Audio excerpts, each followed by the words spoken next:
selamat pagi. Perkenalkan, aku Kirana dari kelas 8C. Hari ini aku akan menceritakan cerita pagi yang berjudul Singa dan Tikus. Suatu hari, sang raja hutan sedang tidur di hutan. Sang raja hutan singa memiliki postur badan besar dan kuat.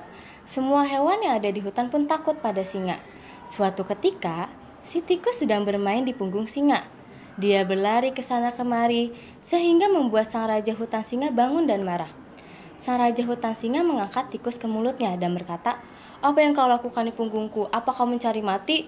Si tikus itu berkata, "Tolong Tuan Singa, biarkan aku pergi. Aku temanmu. Suatu hari aku akan membantumu." Sang raja hutan singa itu tertawa. Kamu sangat kecil. Bagaimana kamu bisa membantuku?" Kemudian, sang raja hutan singa melepaskan tikus itu dan tak jadi memakannya. 1 bulan kemudian, singa itu sedang berjalan di hutan. Kemudian, sang raja hutan singa terperangkap jaring. Sang raja hutan singa masuk ke dalam perangkap. Dia meraung-raung dengan keras, tapi tidak ada yang datang membantunya. Sang raja hutan singa itu sangat ketakutan. Sang raja hutan singa malah masih terperangkap di jaring. Kakinya kesakitan, kepalanya juga kesakitan.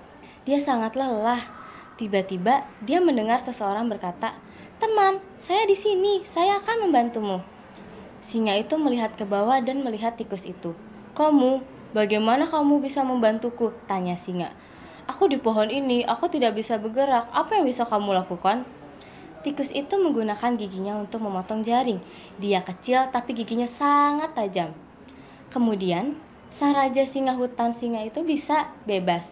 Sang raja hutan singa sangat senang. Dia berkata, "Terima kasih tikus, kamu adalah teman saya dan saya adalah temanmu." "Sama-sama Tuan Singa," kata tikus. Teman itu tidak memandang ukuran. Pesan moral dari cerita singa dan tikus adalah, jangan memandang remeh seseorang.